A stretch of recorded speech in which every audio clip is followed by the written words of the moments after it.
नमस्कार महाराष्ट्रातल्या भावी अधिकारी विद्यार्थी मित्र आणि मैत्रिणींनो, मी स्वप्नील राठोड आपल्या सगळ्यांचे स्वागत करतो PWMPSC वाला या आपल्या फेवरेट यूट्यूब चॅनलवर.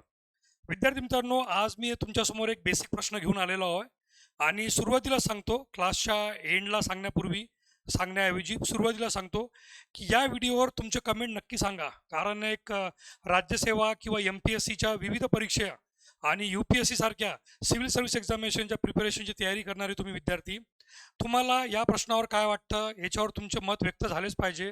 अन्यथा आपल्या शरीरातला जो आत्मा आहे तो खरोखर फक्त शरीर जिवंत ठेवण्यापुरती आहे किंवा तो काही तात्विक आणि स्पिरिच्युअल आणि किंवा प्रिन्सिपलवर डिपेंड आहे, हा प्रश्न तुम्हाला पडेल. तर मी डायरेक्ट आपल्या टॉपिकवर येतो. मी इथे हेडिंग दिलेली आहे की आर वी ऑल इक्वल, आपण सर्व समान आहे का, जन्मतः किंवा जातीने किंवा धर्माने किंवा इतरही कोणत्या आपल्याला ज्या सामाजिक सुरक्षा भेटतात किंवा सोयी सुविधा, संधी, ऑपॉर्च्युनिटी आपल्याला ज्या भेटतात, are we really equal? Okay, that is the question we are going to discuss today. आणि यानंतर मी ज्या स्लाईड दाखवत आहे त्यामध्ये एकही वाक्य माझं नाही आहे, म्हणजे बोलताना माझं वाक्य आहे, पण जे रिटर्न आहे ते स्वतः गव्हर्नमेंट ऑफ इंडियाची दिलेली माहिती आहे. तर गव्हर्नमेंट ऑफ इंडिया आणि केंद्र शासनाच्या दिलेल्या माहितीच्या आधारे आपण हा टॉपिक आज डिस्कस करतो इथे. तो म्हणजे तुम्ही बघा की भारतातली सर्वात एलिट क्लास, ओके, भारतातला सर्वात एलिट क्लास जो सुपर क्लास वन असतो आणि त्याला म्हणतात ब्युरोक्रेसी किंवा सिव्हिल सर्व्हिसेस, IAS, IPS आणि IFS.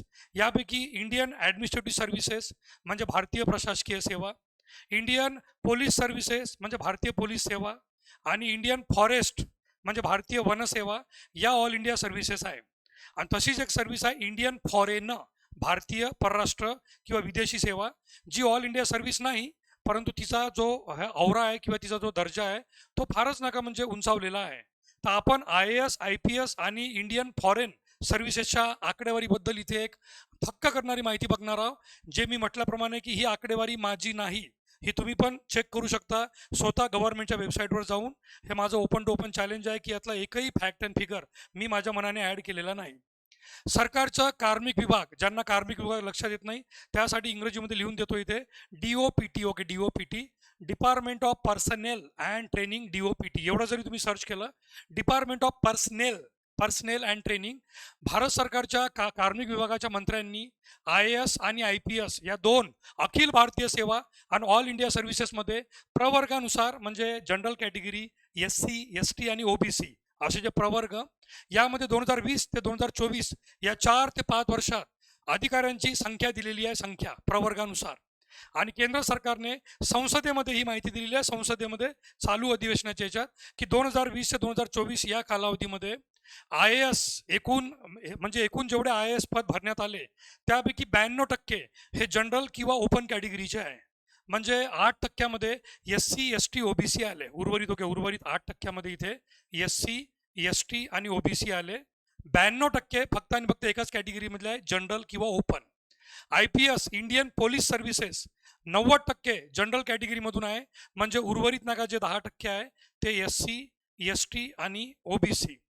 आणि 82% इंडियन फॉरेन, ओके, फॉरेस्ट नाही, इंडियन फॉरेन, भारतीय परराष्ट्र सेवा, 82% जनरल ओपन कॅटेगरीमधून आहे, म्हणजे उर्वरित 18% SC, ST आणि OBC. आता तुम्हाला म्हटल्याप्रमाणे ही आकडेवारी तुम्ही स्वतः, हा व्हिडिओ लगेच संपल्यानंतर किंवा काही लोकांना सहन झालं नाही तर हा व्हिडिओ लगेच बंद करून तुम्ही सहज नाही का DOPTच्या वेबसाईटवर जाऊन चेक करा. आणि संसदेमध्ये हे आन्सर दिलेला आहे, गुगलवर, ChatGPTवर, जेमायनायवर, जिथे तुम्हाला चेक करा ते चेक करू शकता तुम्ही.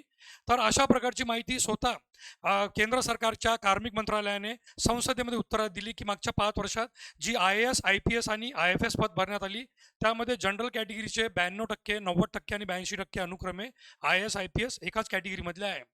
अनुसूचित जाती म्हणजे शेड्यूल कास्ट, अनुसूचित जमाती आणि इतर मागासवर्गीय यांचं प्रमाण अनुक्रमे 8.01% IAS मध्ये, 10.16% IPS मध्ये आणि 17.28% फक्त IFS मध्ये. या प्रकारे 8.01% IAS, SC, ST, OBC तिन्ही मिळून, IPS मध्ये केवळ 10% आणि Indian foreign, okay, Indian foreign सर्व्हिसेसमध्ये केवळ 17.28%. आता आय एस मध्ये नाही का जे 8% SC ST OBC आहे 8%, पण त्यातही फक्त SCचा बघितला आकडेवारी तर केवळ 2.42% अधिकारी SC समुदायातले. आता ज्या लोकांची नेहमी हे रडगाणं असतं की आरक्षणमुळे आम्ही सगळं गमावलं आणि यांना 10%वर सुद्धा यांना नाही का भारतातील सर्वात मोठी पोस्ट भेटून जाते आणि आम्ही 1% जरी आणले तरी आम्हाला क्लास 4ची पण पोस्ट भेटत नाही. आणि भारतामध्ये कास्ट सेन्सस हे का महत्वाचं आहे, तर मी नेहमी म्हणतो की कास्ट सेन्ससला पहिले राहुल गांधी यांनी विषय उचलला होता. अनेक दिवस नका त्या एकट्यानेच नका तो विषय उचलला.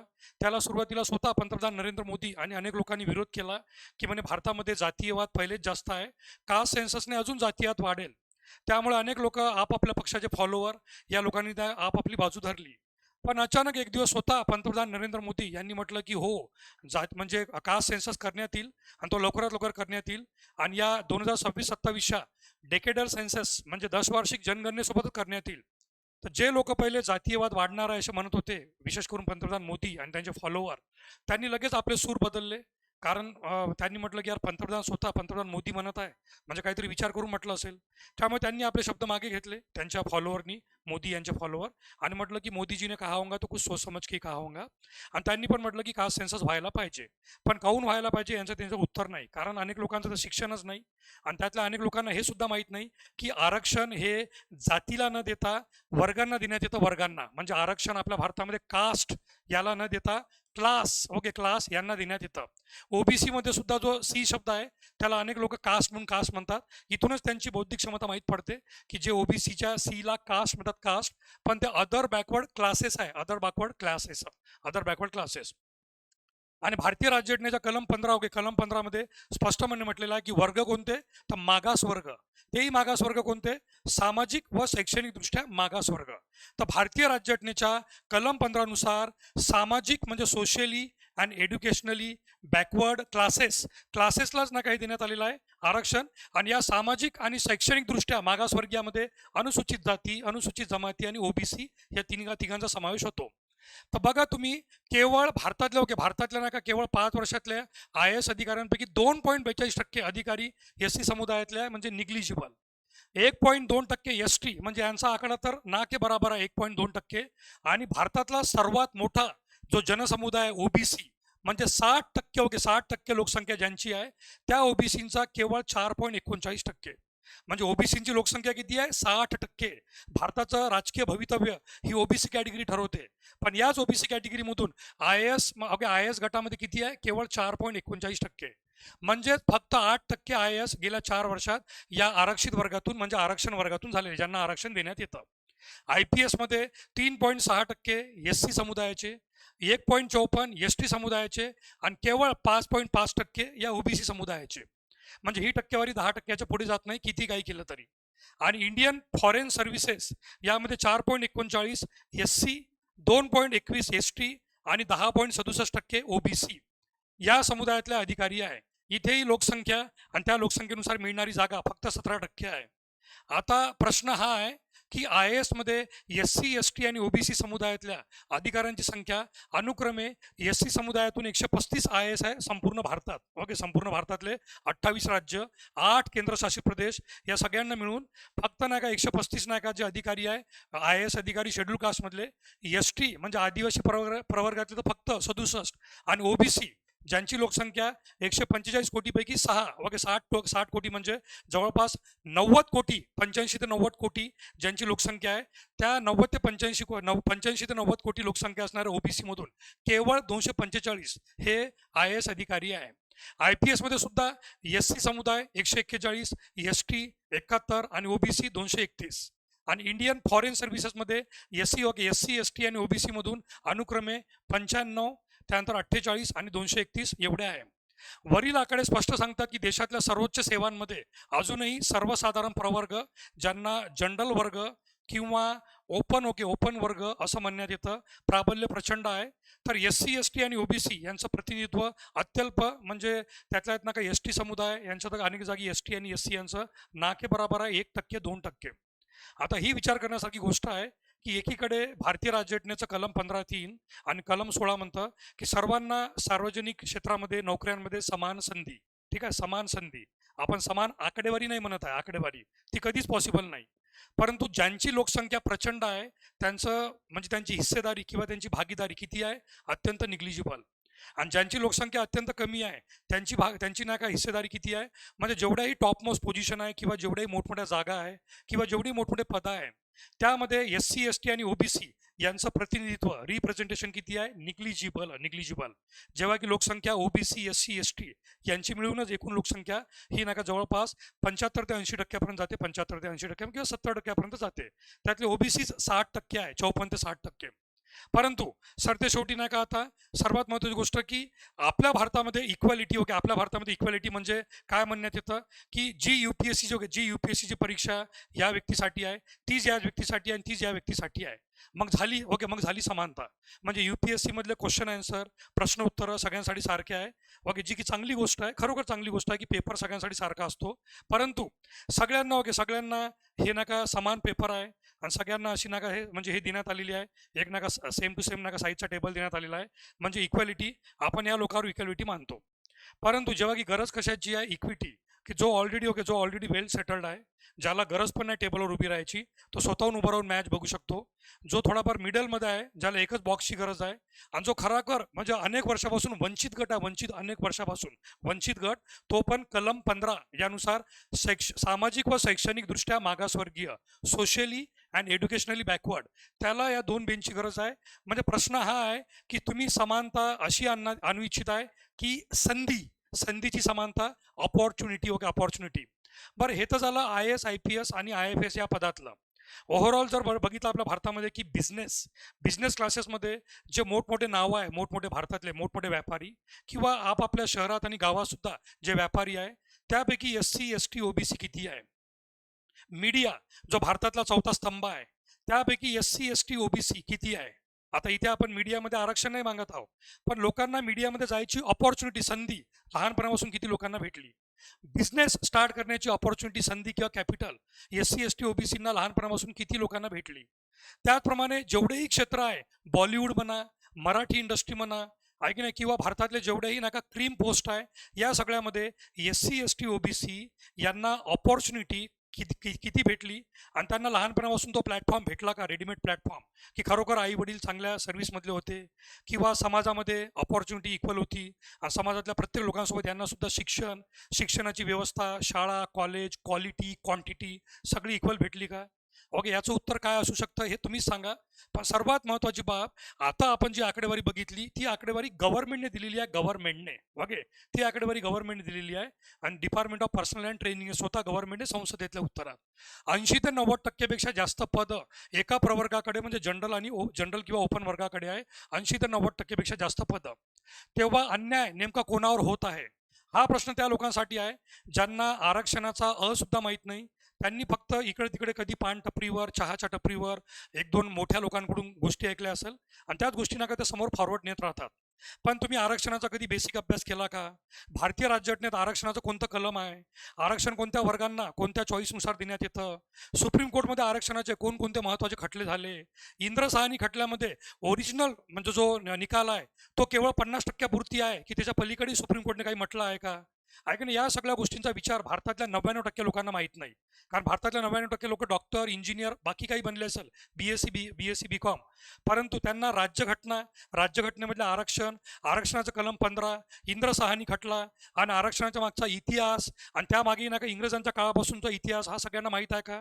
या सगळ्या गोष्टी माहीत नसून सुद्धा अनेक लोक आरक्षणावर बरळबळ बोंबलतात आणि काही पण म्हणतात. म्हणजे काही लोक तेवढी फेकाफाकी करतात की म्हणतात की या आरक्षणवाल्यांना 40% जरी भेटलं तर यांना डायरेक्ट वैकुंठ किंवा स्वर्ग प्राप्त होतं आणि आम्हाला तर हजारो टक्के जरी भेटले तरी आम्हाला नरक सुद्धा प्राप्त होत नाही. एक उपहासात्मक सांगतो मी की फेकण्याची म्हणजे हद्द किती जास्त जाते. या लोकांनी बहुतेक MPSC आणि UPSCच्या एक्झामचा कट ऑफ बघितला नसेल, अनेक सर्वसामान्य सरळसेवा एक्झामचा कट ऑफ बघितला नसेल. कट ऑफ न बघता किंवा ही गव्हर्नमेंटची आकडेवारी जी आता डोळ्यासमोर आहे, जे की मी वारंवार रिपीट करतोय की ही गव्हर्नमेंटची आकडेवारी या गव्हर्नमेंटच्या आकडेवारीनुसार 80 ते 90% पेक्षा जास्त पदे एका प्रवर्गाकडे आहे. मग आरक्षण ही विशेष सवलत नाही तर ऐतिहासिक विषमतेची दुरुस्ती आहे हे मान्य करणार का? की आरक्षण कोणावर उपकार नाही आहे किंवा आरक्षण हे राजकीय अस्त्रशस्त्र नाही आहे. अनेक लोकांना स्वतः सुप्रीम कोर्टला सुद्धा माहिती आहे, सर्वोच्च न्यायालयाला, आरक्षण ही लोकांना, जे लोक अनेक वर्षापासून कितीतरी किलोमीटरने मागे पडलेले आहे त्यांना बरोबरीमध्ये आणण्यासाठी दिलेली ही नाही का एक नाही का विषमतेची दुरुस्ती आहे. प्रतिनिधित्व हे केवळ गुणवत्तेचा प्रश्न नसून संधीच्या समानतेचा आहे. तर मी हेच म्हटलं की खरोखर जे IAS IPS open category general कॅटेगरीतून बनले असेल, हॅट्स ऑफ. त्यांनी पेपर तसे लिहून काढले, ते तेवढे हुशार आहे, त्यांचा दिमाग तेवढा चालतो, म्हणजे त्यांच्याजवळ गुणवत्ता आहे. पण अनेक लोकांजवळ गुणवत्ता असून सुद्धा संधीची समानता ही भेटते का? त्यासाठी ना का मी ते फोटो दाखवला होता की प्रत्येकाला संधी भेटते का? लहानपणापासून प्रत्येक व्यक्ती एक चांगल्या मिडल क्लास किंवा श्रीमंत किंवा एक चांगल्या घरात जातो का, जिथे त्याला कॉन्व्हेंटचे एज्युकेशन किंवा चांगल्या गव्हर्नमेंट शाळेचं एज्युकेशन, त्याला इंग्लिश लँग्वेजची प्रोफिशियन्सी, त्याला कधी पैसे कमवण्यासाठी आईवडिलांसोबत त्याला शेतावर वगैरे कधी जायचं काम पडलं नाही का? त्याने फक्त शिक्षणाकडे लक्ष दिलं का? म्हणजे त्याला सामाजिक, शैक्षणिक आणि सगळ्या प्रकारची संधी त्याला इतर लोकांसारखीच भेटली का? आणि समाजातल्या बहुसंख्य घटकांना निर्णय प्रक्रियेत स्थान नाकारले तर लोकशाही अपुरी राहते. आणि तर बहुसंख्य घटक म्हणजे सर्वात मोठा ओबीसी वर्ग, जो भारताची राजकीय परिस्थिती बदलू शकतो, राजकीय परिस्थिती. पण त्याच ओबीसी वर्गाने विशेष करून हा व्हिडिओ बघितला पाहिजे की त्या ओबीसीची संख्या भारताच्या एकूण लोकसंख्येमध्ये 54% तर 60% आहे. आपण ऑन अन ॲव्हरेज 55% जरी पकडलं, पण त्यांचं रिप्रेझेंटेशन IAS IPS मध्ये किती आहे? व्यापार व्यवसायामध्ये किती आहे?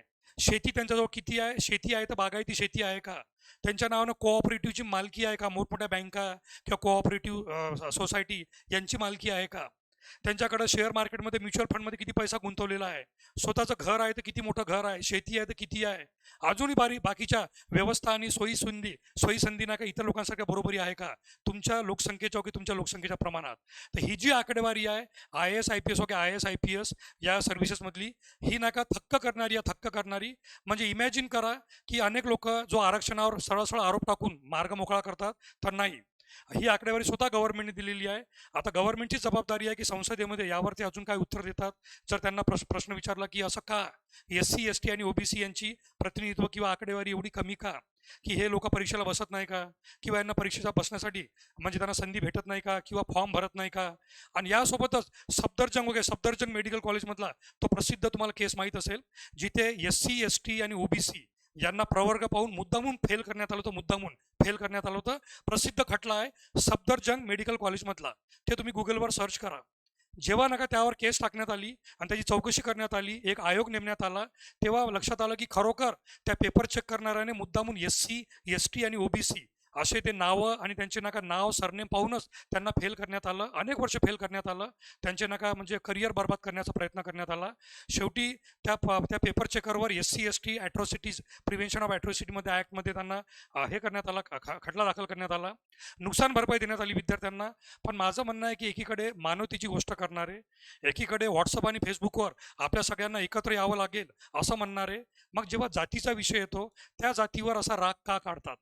आणि कमीत कमी नका जेव्हा जातीनुसार किंवा प्रवर्गानुसार जेव्हा प्रतिनिधित्व समान भेटत नाही, तर त्यासाठी असे लोक का समोर येत नाही की खरोखर सर्वांना समान आणणं आवश्यक आहे? समान जाती नष्ट करून टाका, आरक्षण नष्ट होईल असं फेसबुकवर वगैरे लिहिणं सोपी आहे. पण किती लोक खरोखर जात ही नेहमीसाठी सोडून द्यायला तयार आहे, किंवा जातीशिवाय फक्त धर्माच्या आधारे राहायला किती लोक तयार आहे?